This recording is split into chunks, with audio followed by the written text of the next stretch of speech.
to this week. And thank you very much all for joining us this morning. So we've got a brilliant webinar to kickstart our programme this week along the theme of quality conscience, doing the right thing. So in a moment, I will hand over to Peter. I'll introduce you to Peter, and he will lead the webinar this morning. I just wanted to draw your attention to the function at the bottom, the Q&A function, which is what we will be using to take any questions that you'd like Peter to answer towards the end of the session this morning. So if you do have any questions for Peter, please do pop them into the Q&A box throughout the webinar. And then at the end, we will allow a bit of time for answering some of those questions. If you can avoid raising your hand, because we won't be able to facilitate that whilst Peter's hosting. So any questions that you do have, just pop them in the Q&A box. And we've got members of the CQI team who will be able to answer things as we go along. And then anything that we have left, we will put to Peter when we go through that question. When we go through those questions. So it's our pleasure this morning to introduce Peter Anderson, who's the managing partner at Troup Bywater Anders. Troup Bywater Anders were a finalist in the 2022 Sustainability Impact International Quality Award category. So we're thrilled to have Peter here today talking about a topic which is very close to his heart and that of the organisation, which is sustainability, and how organisations can embed sustainability into the core of their activity. So Peter, I won't waffle on anymore. I will hand over to you, and thank you very much for joining us. Thank you, Katie. Thank you very much. And good morning, everybody. And thanks for inviting me to speak as we open World Quality Week 2022. As you say, an action-packed week. In terms of creating positive social impact, I wanted to give an overview from our journey as an SME, so a small to medium enterprise, not as an expert, but someone navigating our business and wishing to create positive social impact. And that's myself there. I am involved in several initiatives, such as UK Green Building Council member since 2013, a member of the UN SDG advocacy group, the UK Green Building Council task group on nature-based solutions, which I'm going to talk a little bit more about today, and also Camden Climate Change Alliance around King's Cross and Euston area in London, in the UK, and also I'm the signatory of the World Green Building Council Whole Life Advancing Net Zero Pathway. So in terms of the order of the discussion today, science, people and politics are an inflection point with an overwhelming evidence of the impact of humanity is having on the world's ecosystems. And I want to give some background to this and how we have approached getting our own operations aligned and now are working with our clients to make a difference there. I wanted to run through the imperative for action and the positive role business has in creating change for the good. I want to conclude with some thoughts on restorative thinking. And of course, this is quite timely with Egypt COP27 currently going on and being in the news every 5 minutes. I've tried not to make it too heavy in terms of the initial imperative for action, but there is so much science around that, and I thought that would be useful to share. But I wanted to focus on some of the positive aspects that business in your individual sectors can undertake, and how that literally it doesn't need to cost the earth in terms from a business perspective. It's just embedding it from every action that one takes. So the UN have just issued an update in time for COP27, which is running for the next 12 days. And it's entitled the Emissions Gap Report, the Closing Window.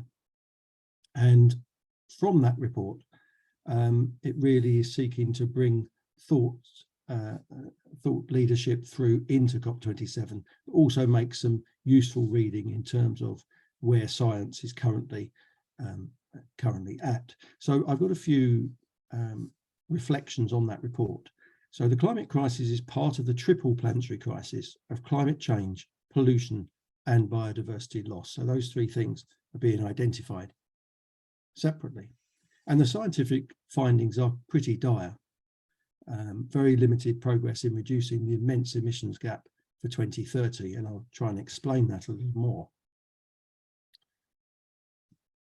In terms of our position currently, we can think of, depending on how far we want to limit global warming, we're currently at about 1.1, 1.2 degrees C above pre-industrial levels, and there's at Paris it was agreed to limit it at 1.5 degrees C. There's talk of 2 degrees C and the impact there. So I'm tending to focus on the 1.5 and the 2 degrees C, and we have, scientists believe that we have a carbon budget to limit global warming to 1.5 and 2 degrees C respectively.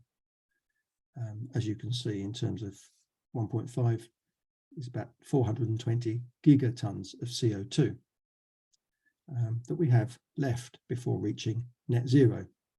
Now that represents, roughly speaking, 10 years of emissions at our current rate of emission of about 55 gigatons of CO2.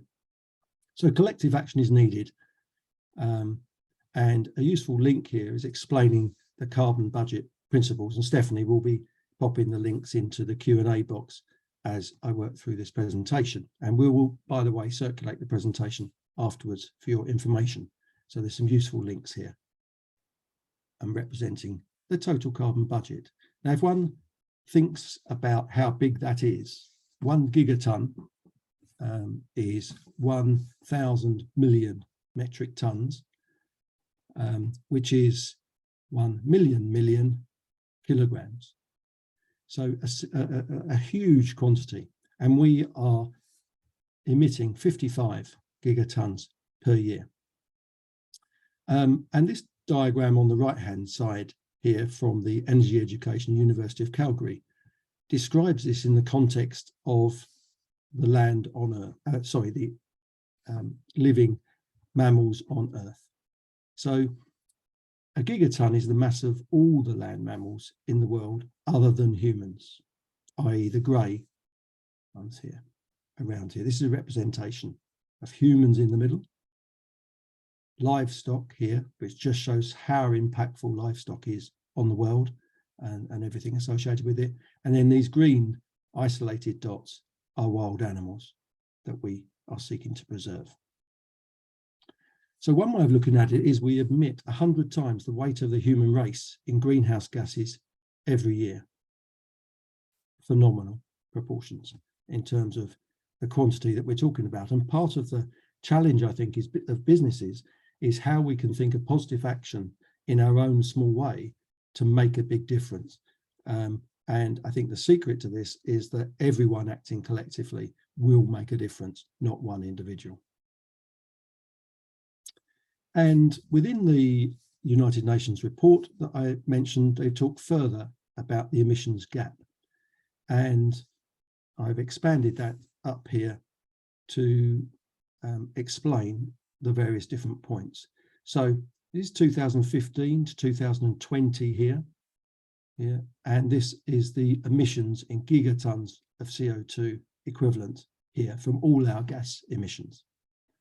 And point 1 is relating to current policy scenarios. So going into COP27, this is the trajectory that is being projected if we don't take action. The science is showing different scenarios up to the end of 2030 to achieve 2 degrees C, clearly more action needed for 1.8 and even more for 1.5. So to get to the 1.5, there is a step change needed here of 23 gigatons on 55, hence the reduction of 45% that's needed that you'll hear about in the news progressively. So moving back to that, policies currently in place, as I say, will generate global warming of 2.8 or thereabouts, which is actually very significant for the world. And to get back on track for limiting global warming to 1.5 degrees C, that must be reduced by 45% compared with emissions projected under policies currently in place. And then they must continue to decline rapidly after 2030. So everyone's focused on 2030, or in the case of the UK government, 2050, and they are on track for the 2050 actually. But so many more actions to do. And they are enormous reductions and require changes in systems as well as behaviour. So a complete change of emphasis, both in terms of industry, business, our own personal lives. And touching on personal emissions, collectively, G20 members are responsible for about 75% of global greenhouse gas emissions. So a significant proportion compared to population. And the world average per capita emissions were 6.3 tonnes of carbon in 2020. Now, when you look at this, the United States of America remains far above this level at 14 tonnes, about 9.7 tonnes in China per person, 7.5 in Brazil, and so on, and about 7.2 in terms of the European Union. It is quite stark when one looks at India and other developing countries, or so-called developing countries, that we have to recognise that they, as they mechanise, as they enjoy the things that we progressively have enjoyed, that there needs to be a medium that is socially, creates social equality, at the same time as reducing our overconsumption across the board. So broadly speaking, in Europe, we need to bring our emissions here down to about 5 or so, and some of these other countries have some significant changes to make to achieve the same average, meanwhile allowing developing countries that headroom to develop their industries and their societies. You may have seen this report in 2021, the IPCC, so Intergovernmental Panel on Climate Change report, which gave a comprehensive and accessible report on the science behind climate change. And some of the conclusions there were that it is unequivocal that human influence has warmed the atmosphere, ocean, and land. And this diagram here shows in blue here the simulated natural only impact for solar and volcanic activity, for example, to 2020, and this our actual activity and the range. These are always expressed in range of certainty here. And in terms of CO2 levels, which is how we tend to measure, it's not the only gas that we are concerned about, but CO2 equivalent means an accumulation of all the gases expressed as CO2. The carbon dioxide levels themselves over the last 800,000 years here have always cycled between 200 to 300 parts per million. And as you would have heard, we recently are up at 400, almost 415 parts per million, which is unprecedented in 2 million years and quite daunting and a worrying impact on the world. As a consequence, in the report, IPCC studied various scenarios here in terms of actions being taken. And fundamentally, the global surface temperature is already up by 1.1 degrees C, and the 2022 reports are reckoning that's nearer 1.2 degrees C already, with 3 times that increase in the far northern and southern hemispheres, as you would have seen on so many news bulletins, etc. And sea levels currently have risen by a point about 200 millimeters, which doesn't sound very much, but is very significant in terms of the impact on low-lying areas and small islands, etc., around the world, and hence the focus on this area. All of these things have far exceeded the natural multimillennial changes. And as I've said, all scenarios that were studied in 2021 predicted the increase in global surface temperature between of sticking to 1.5 and 2 degrees C will be exceeded without unless there are deep reductions in CO2 and greenhouse gases. And another thing that I hadn't really thought about until I researched this was that as CO2 increases in terms of the level in the atmosphere, and sea temperatures rise, the ocean is less effective as a carbon sink. So it takes less of the carbon dioxide out of the atmosphere, is less effective, therefore adds to the vicious cycle of rising CO2. Hence why the ocean is so important, as well as life on land.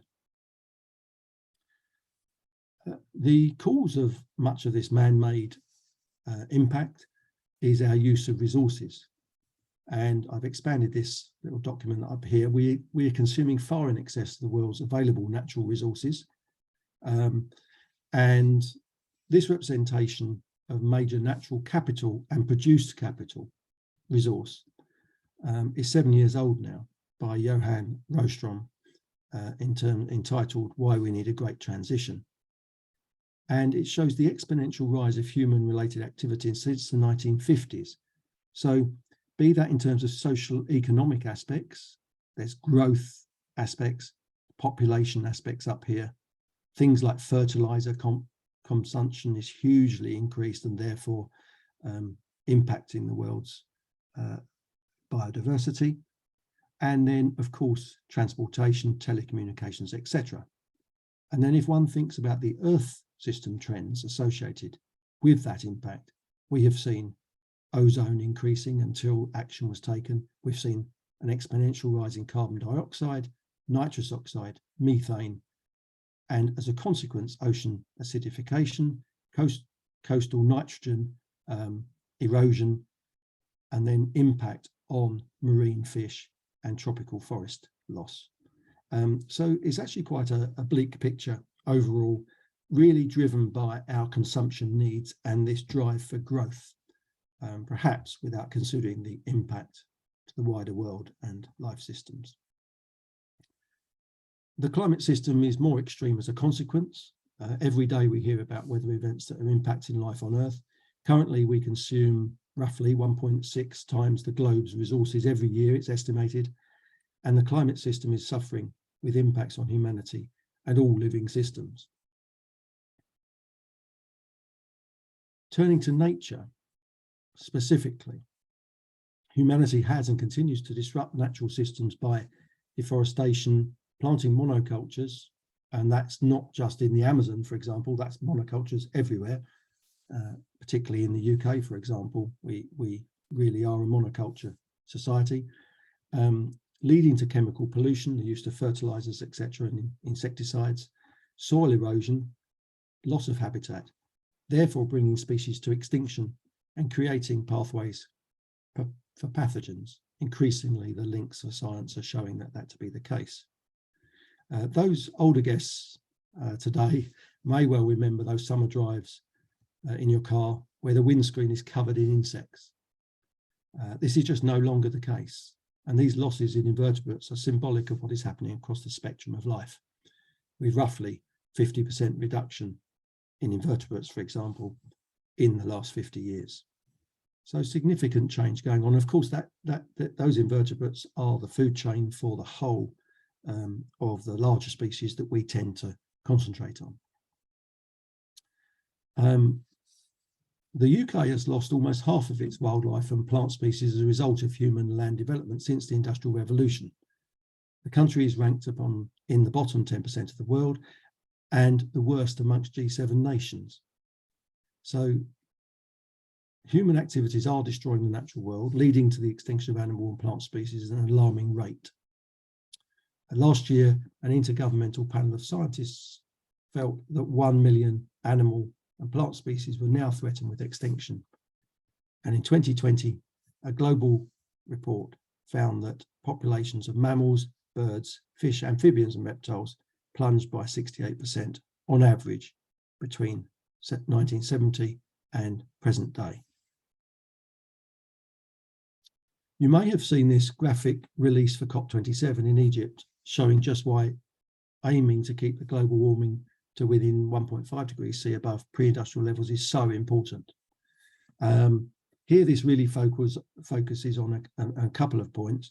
Above the line, sea line here, raising sea line, in terms of the impact on humanity and rising sea levels predicted within 1.5 degrees C to go to 48 centimetres and so on, increasing progressively up to 2100, and then beyond that, hopefully hundreds of years from now. So quite catastrophic impacts there predicted.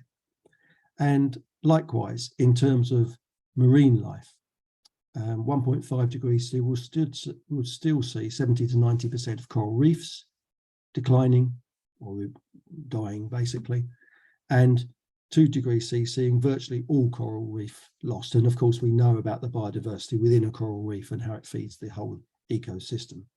So that's my summary of the research that I've done. I'm not an expert in this field, but where I've researched, and you may well have seen this representation by Mackay in the Times of the catastrophic impact that biodiversity collapse will have on humanity. And obviously this sense of ever increasing from the time of COVID through to recession, through to climate change, through to biodiversity collapse. So perhaps they're the daunting point we face. So what we have been faced is, what can we do in terms of business to turn this around? And the report, the United Nations Emissions Gap report, actually does turn its attention to the positive actions we can have in terms of business. So having identified the science that is reporting on humanity's impact on living systems, there are opportunities to make a difference and to turn this, reverse this decline. Businesses in particular are part of the solution. And I've pulled out here, there are a number of actors here that could be governments, national governments, international governments, subnational governments, businesses, investors, and citizens, where we can all make a difference by the small activities we can do. I would like to focus on businesses here. So I've pulled this element out, and really there are 4 elements where we can focus. One is our electricity supply. So supporting 100% renewable electricity future, living within our means. Industry, so looking at our industries that we influence. We all influence industry in terms of plan and implement zero emissions transformation, so within our own industry. Design long-lived products. We've obviously moved to a throwaway society. We need to move back to long-lived products and circular economy. Within transportation, minimize transportation, reduce the travelling operations, and work towards zero emissions, a very large sector to be addressed. And then in buildings, particularly where I represent in terms of a design organisation, but construction and all the buildings that we occupy, looking at the construction and building materials and achieving net zero carbon in our operations and activities. So this is where we're focused. There's lots of things to focus on. And so first of all, looking at what we can positively do to make an impact and understanding the resources that exist for your industry. As I say, we provide advice in relation to the design, construction, operation and maintenance of buildings. We're designers and operators. The built environment influences and accounts for around 40% of global emissions. So we have the potential to make a huge impact on that. And data can be found on the impact of most industries. So on the right-hand side there is information from the UK Green Building Council, who represent the built environment in the UK, but there are also World Green Building Councils all around globally. And that gives you the information and the resources to understand the way in which one can make the most impact, where one can target in terms of carbon emissions, which we can quantify. The impact on nature is less well defined, but evolving. Furthermore, regulation is tightening, and those of you within the financial industry will already be experiencing this with what's called TCFD and TNFD reporting. So TCFD is Task Force on Climate-Related Financial Disclosures, and similarly, TNFD is Task Force on Nature-Related Financial Disclosures, which are both related to transparent reporting on the impact and social impact and impact on the world in terms of climate and in terms of nature. And we're increasingly going to see this reporting creating the potential for growth, the potential for opportunity. But if we don't take our things forward, we also present potential obsolescence and companies falling by the wayside if they don't remain relevant, hence our drive. So the context of climate change, and more recently biodiversity loss, relates to man's progress through industry.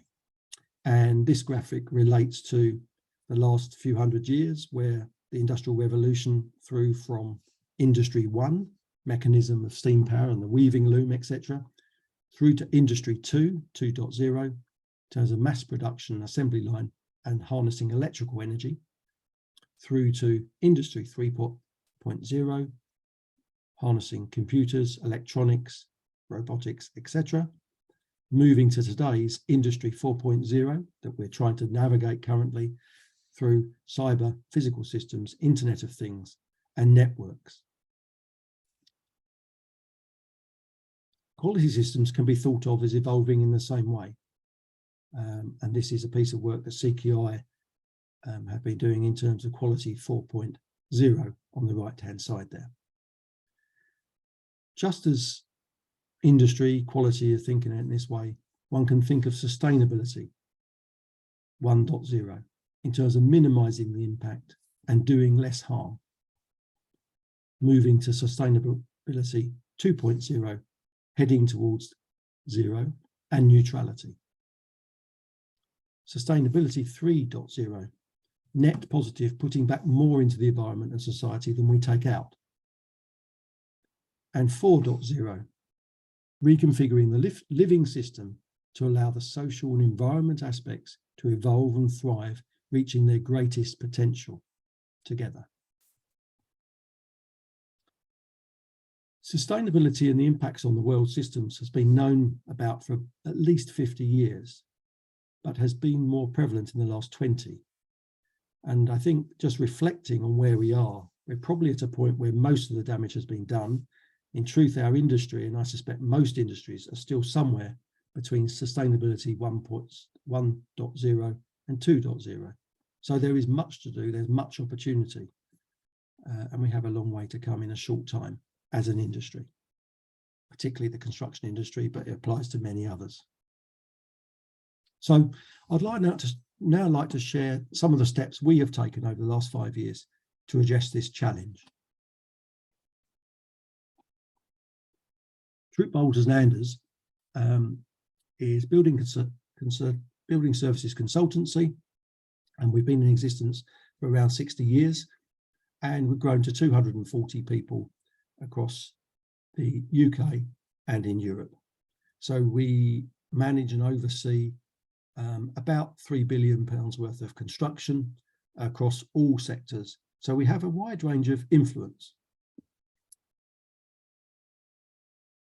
We started by asking why we existed as a business, and we decided the reason that we existed was to be a socially responsible and ethical partnership that is bringing buildings to life for society.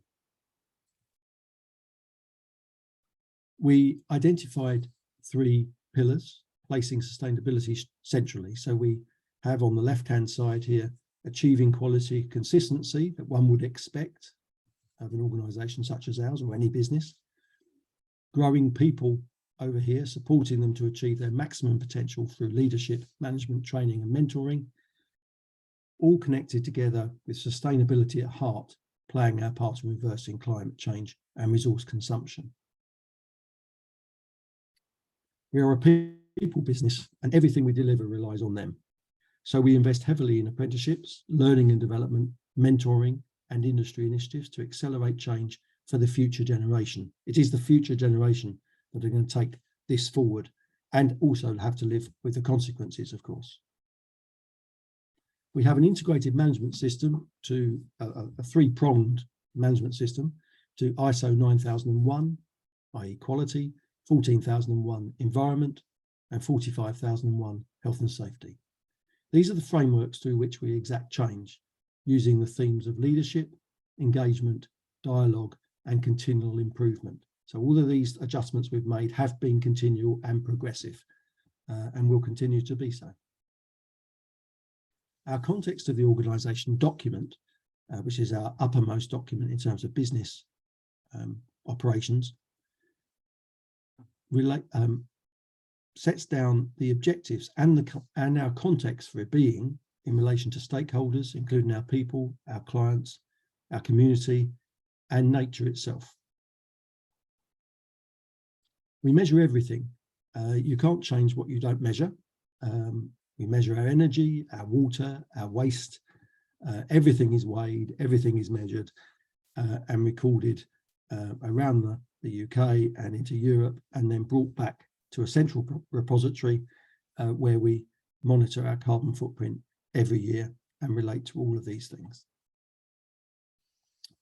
We have gone to the highest authority and aligned our impact plans with 12 of the 17 UN Sustainable Development Goals. We felt that we undertook what was called a materiality exercise, where we analysed those things that we could make the biggest impact of and that were most relevant to our business. And as I say, that's at least 12 of the 17, if not more, in terms of our activities. So we measure them against the UN SDGs. And we have engaged to advocate through the UK Green Building Council, and we're a Race to Zero partner leading to COP26 in Glasgow, which was very local for us, very impactful, and also representing in terms of COP27 activities more locally.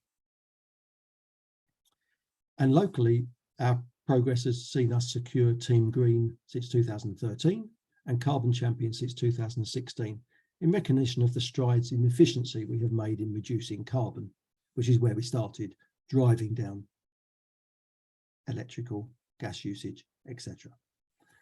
Engagement is everything. We have 240 people, each with the power to influence outcomes throughout their careers, arguably to the power of 1,000. So there's so many things that the training and the involvement, the engagement with our people can bring in terms of a bright future. We hold knowledge sharing events and engagement seminars, and there's some very, very, very keen people I know that are on this call that spend hours and hours organising knowledge sharing events, awareness, sustainable food, and all those sorts of things, engaging people together and knowledge sharing. An example of this is an action-packed sustainability week each year with a range of themes and activities aligned with the World Green Building Week. This year it was about building for everyone, and we had a week of solid activities, webinars, in-person activities, etc. So bringing everyone together. And then ultimately what we're trying to do is influence behaviour. Behaviour is an interesting area, and we all need to consume less. The images on the right here show one example where our team, our sustainability team, one Christmas, placed chocolate balls or sprouts on people's desks without telling them. When they arrived the next morning, those with a sprout didn't turn their desk power off the night before. Those that had a chocolate had turned them off the night before. So simple activities, a bit of fun, but impactful and memorable to this day. And we're always looking for new ways of influencing our behaviour. We also drive efficiencies and set policies through our travel policies and encourage green modes of transport. We've also invested in our offices and worked with our landlords to procure renewable electricity and to decarbonise. 73% have done so far. So we're making good progress in relation to that initiative. We've installed air quality monitoring in all of our offices and take health and well-being seriously. This informs our heating and ventilation strategy, keeping it as passive as possible, not turning air conditioning on unless we need to, etc. And in terms of our offering to the outside world, we have also reshaped our service offerings to all of our clients, the whole life of buildings, including the design, operation, management, and construction. So the whole life of our buildings through our servicing. So we embed it right the way through. And you can see the three pillars, the three colours coming through in terms of our toolkit. We have a steering team and working teams, representatives around the country, very keen volunteers from all around the country that are pushing this forward. They developed our 5-year sustainability strategy and action plan in 2019, which has 6 themes: energy and carbon performance, promoting circular thinking, leading on skills and diversity, very much through for our people front and our apprenticeship aspects, encouraging health and well-being, community investment, looking for opportunities there, and in innovation in leadership and sustainability. And I guess that's what brings me here, expressing what we've done today. We recognised we needed technical support, so we found a project partner to act as a change agent. And they also undertake independent audit. And we selected by Regional, who have been with us for 5 years. We established our carbon reduction trajectory. This diagram here from the UK Green Building Council describes Scope 1 activities, which are our direct company facilities and vehicle emissions from fossil fuels. Scope 2, in the grey here, is the indirect consumption of electricity. And 3, our upstream and downstream activities, so many activities, and particularly suppliers as a service-based consultancy. And this is shown separately here. The extent of Scope 1, 2 and 3 are represented, with Scope 3 being the magenta section, so you can see how large that is. We became carbon neutral in 2020, having reduced consumption and offset then with a gold standard scheme, and have signed up to the science-based targets and encouraging our supply chain to do the same. And just narrowing down in terms of the work with bioregional and our setting our targets, this is a page from our Scope 1 and 2 targets, those that we directly influence. There you can see our targets for 57% and 96% reduction for 2025 and 2030, and the means by which we're going to do that. The blue line relates to business as usual, because we are growing as a business. So as well as growing, we do need to continue to reduce, and we are on track to do so. This then is our Scope 3 our total emissions, including the Scope 3 activities. And our supply chain is perhaps the most difficult to influence. Some are made up of some very small companies where modest reductions will really improve and help. So we are accounting for the whole supply chain usage, and this is in line with the 1.5 degrees C of warming target set in Paris. So you can see that we're not bringing them down to zero. We want to, and we want to drive it down, and we have plans to take it much further than this. But to achieve the 1.5 degrees C, we actually don't have to make a huge change in terms of our supplier activities. And this is what it looks like in terms of our carbon footprint of, roughly speaking, 1,000 tonnes. I'm not proud of that, but that is our footprint. And the green section, this 94%, is our Scope 3 supply chain and procurement, everything that we buy. And that is what we're now working on in terms of bringing them alongside, signing the same pledges as us, for example. We have committed to the World Green Building Council advancing net zero, Terra Carta, and various other pledges, and have also to disclose our progress. We've also looked for sponsorship, volunteering, and other impactful initiatives involving local community and our people. Really powerful activities there. And we've achieved EcoVadis Gold, a measure of our ESG credentials and progress on the first time that we applied. We're now looking to progress towards Platinum accreditation. We published our first ESG report last year, and the link is being shared here. Please do have a look. It's open source for you to see what we've been up to. We published creating transparency and visibility across our work, which was a big step for us as a relatively small business. We also share knowledge, so we've produced guidance documents and supported industry guidance documents, as well as our clients' journeys to net zero and the way in which that can be achieved through our activities. And in terms of creating positive impact investment, over and above our accredited carbon offsetting, we have looked for other restorative investments with significant impact. The Durrell Wildlife Conservation Trust Rewild Carbon Programme restores areas of the new Atlantic forest in Brazil, using their accumulated knowledge from their base in Jersey, reintroducing critically endangered species into the wild, creating local livelihoods for people, and reconnecting forest fragments. We have continued to invest at 2018 footprint levels, even though we've reduced down our footprint. And this represents some 20 times that we're required to commit to under our various World Green Building Council commitments. And just to put that in context, this represents about 0.1% of our turnover. So actually a relatively small commitment to make a huge impact.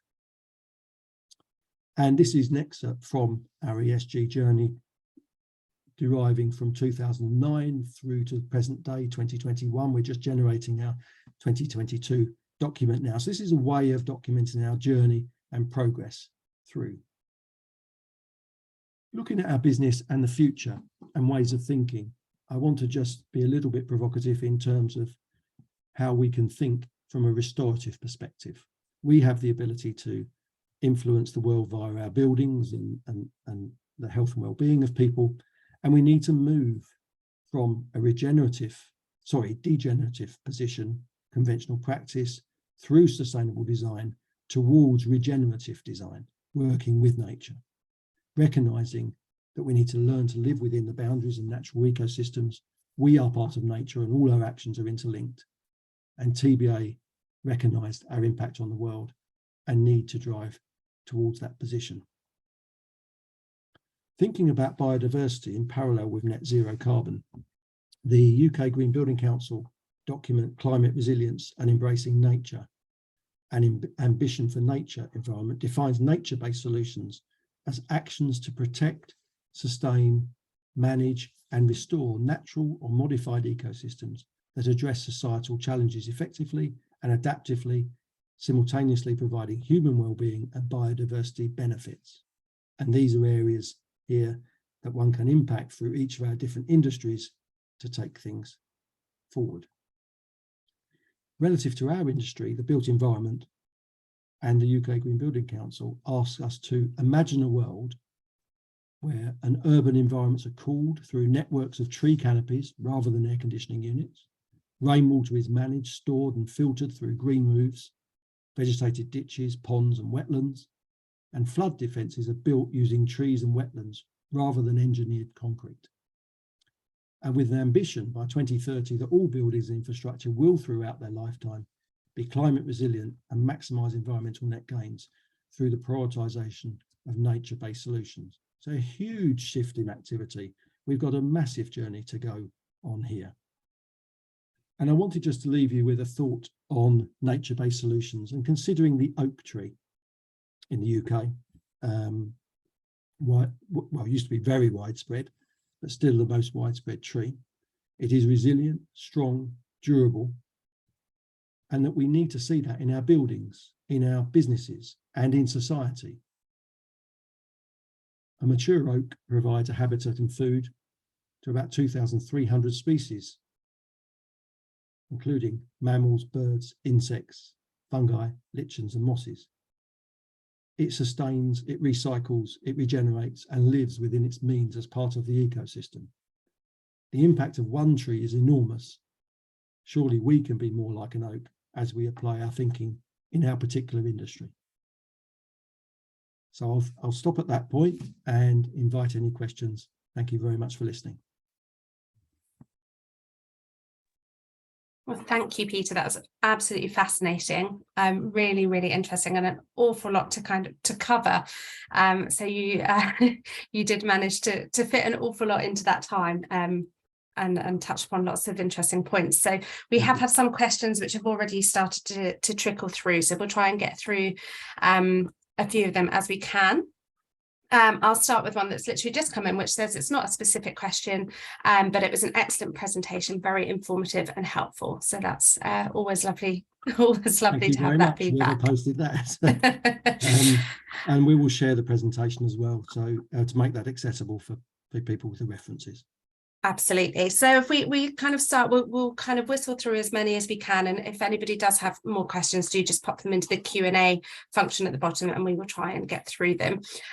So a couple of comments came through about the sort of what you were talking about towards the beginning of the presentation, about the kind of balance between the emissions contributed to kind of this issue from developed countries compared to less developed countries. And one of the comments actually says that they think that the developed nations should be rather apologising to those less developed countries due to them being responsible for the majority of the emissions. What would you say on that? I would wholeheartedly agree. I think that we have enjoyed the spoils of, well, the world, frankly, particularly in the UK, but also other nations that have exploited resources, exploited people, exploited society, and exploited nature. So I personally think that sentiment, I've heard from the news that sentiment is looking at reparations in terms of Egypt, COP27, and where I don't like the term developed and undeveloped actually, or developing, but I can't think of a different term at the moment. But whereas developed countries or industrialized countries are now funding the development and sustainable development of developing countries. And I think this is such an important principle. We always talk, and I've had lots of discussions with people saying that, well, we only represent 1% of the world's emissions, so why do we bother? Yeah, and the fundamental thing is we created the issue in the first place, and we are in a position where we can change things. And as businesses, more than politics, actually, I think we're in a huge position to be able to change things. And I'm seeing a lot of change. So I hope that answers. Thank you, Peter. You also touched upon obviously the rising temperatures. We hear a lot about that at the moment. Carbon emissions, we hear a lot about. We've had a question through about the hole in the ozone layer and whether or not that's still a problem, as we don't seem to have heard much about that lately. No, good question. Very good question. It remains an issue. My understanding of my reading of the science at the moment is that the actions that we took on the fluorocarbons and hydrofluorocarbons in the 80s and 90s after the Montreal Protocol did lead to the closing of the ozone layer hole, the hole in the ozone layer over Australasia particularly, and there was physical improvement in that. What we have seen more recently is that some of the refrigerants that have been replaced are still leaking into the atmosphere, and there's still quite a legacy of refrigerant being used, and things like methane, propane, etc., as an accelerant and as a refrigerant. And so there is still a very large potential for the ozone layer to continue to be diminished and open back up again. And it's being monitored year on year. So refrigerants are the second biggest driver for climate change after CO2 emissions from our burning fossil fuels. So refrigerants are a big part of our industry, and we need to sort it out. Thank you. The next question we've had is that the role of regulators and legislators is key to all of this, and the comment that companies are rarely incentivized to do anything that would damage profits, which most environmental initiatives would. And there's a suggestion that everyone needs to be forced onto a level playing field. Would you agree with that? I agree with the sentiment. I think I've actually, in going to many seminars, etc., and thinking about this topic, I have swung between the benefit of a carrot and stick, and the regulation being the stick, obviously. And I think there's a strong place for regulation, such that everyone, as the questioner asks, is on the same playing field. But it's gone, I think, so far beyond that now, in terms of that businesses, if they don't do the right thing as they move into the future, probably won't exist in 10 years' time. Now, without being too dramatic, I think it needs to be driven. It cannot just be driven from regulation alone, because it is the activities of every human being on earth that is creating this challenge.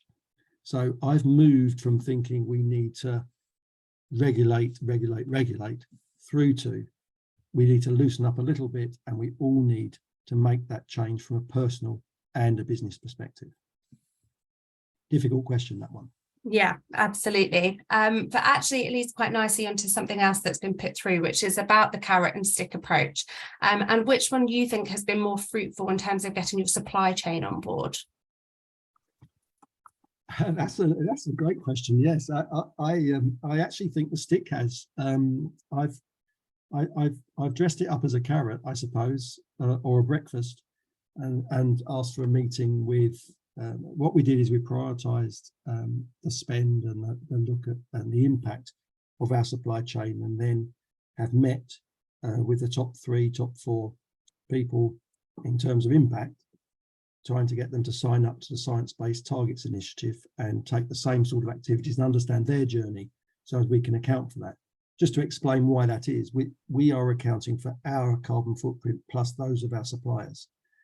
So as if a client comes to us, they can come to us in the knowledge that that we are net zero carbon to them.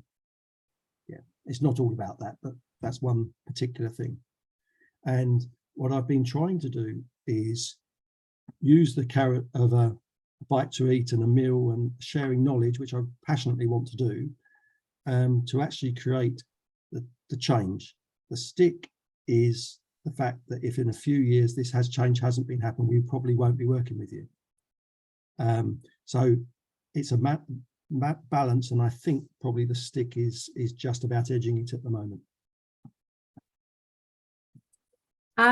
So did you find that using the SWOT analysis tool allowed full engagement with your team for critical thinking and decision making, and helped identify some of your key positive changes? Yes, thank you, and thanks for spotting the SWOT actually on the sheet there. Yes, we update the SWOT every 3 months, sometimes 4 months, depends on impact and timing. And what we have introduced is a meeting structure and a SWOT analysis structure that originally was undertaken by board members, so the strategic team, typically senior people within the business. And what we've more recently done is introduced future leaders team into the network. So our apprentices, our leaders of tomorrow, and they have undertaken their own SWOT analysis, and which was actually quite similar, but very, very useful in terms of some of the really live topics, particularly around climate and sustainability. And then we perm the two together to form the new SWOT analysis. That has created impetus in terms of everything that we're doing. We set a strategy in terms of January, we monitor it through the year, and then we start again every year and continually improve. So yes, the SWOT analysis has absolutely led to critical thinking and challenge, been some really interesting challenge, and we've brought the younger members, as it were, and the future leaders into our board meetings to present these topics with fantastic passion and actually an increased drive, and bringing people on board quicker than if I was to say it to everybody and tell everyone what to do, as it were. Fantastic. There's quite a few questions coming through, but we may only have time for one more, I think, before we need to kind of wrap up. So just linking it back to, World Quality Week and the theme of doing the right thing, we have had a question asking about carbon trading and whether or not that is ethical within this context. Right. That definitely steps outside of my knowledge sphere in terms of carbon trading. I've heard quite a lot of negative aspects of carbon trading. Through everything that we've done, through from the SWOT through to the activities that we're undertaking for sustainability, the measuring, everything must be authentic and everything must be making a difference. So this example where I talked about rewilding carbon, we went to Jersey, we saw the physical activities that were being undertaken and have meaningful activities. That I am very aware of offsetting schemes that, for example, that are filling fields with individual species of trees, for example. There's not much credibility around them, and I think they could be traded 2 or 3 times. I don't know, who knows? So I think it's a dangerous area. I think the whole topic of trading in carbon and offsetting is not where we want to be, but it is a transitional point to a net zero carbon position because we all use energy. It's a fact. So I don't know if I've answered that very well, but the carbon trading, I think we have to be very cautious of. Remain authentic at all times. Thank you, Peter. I think it's been a really, really interesting session. Thank you to everybody very much for joining us. And sorry that there's some questions that we haven't got through, but we will be sharing the webinar again through the CQI YouTube channel, and we will make sure some of the questions have asked for links to various things that Peter's referred to throughout his presentation. So we will make sure that we share those as part of the YouTube description. And there's also a fantastic case study which has been put together on TB+A and their application for the Sustainability Impact Award, which we will also share and is available on the members area of the CQI website at the moment. So I would also say, excuse me to interrupt you, but I would also say if anyone would like to meet or have a team session and chat about our journey, I am learning all the time. There's so many things to learn and progress, but we have come quite a long way. I'm very happy to share further. That's really kind. Thank you, Peter. And if anybody would like to take Peter up on that offer, then by all means do get in touch with us at the CQI and we will make sure that we put you in touch. It just leaves us with one last thing to say before we end the session. As we've mentioned a couple of times, TB+A were very credible finalists in the Sustainability Impact Award at this year's International Quality Awards, and we're delighted to tell you that the International Quality Awards is coming back. So if I just share my screen seamlessly, she says, hopefully that is now visible on everybody's screen, but the International Quality Awards will be coming back to London next June, and entries to the awards open on Monday, the 9th of January, but all the information that you need on how to apply is now available on the CQI website. So you could be here this time next year presenting a webinar on your own successes and knowledge shared. So do take a look at that. I will stop sharing now. And thank you once again to Peter for hosting us this morning and for joining us and kicking off World Quality Week with such a fantastic presentation. Thank you. Thank you. Good luck for the rest of the week. Thank you. Thank you to everybody for joining.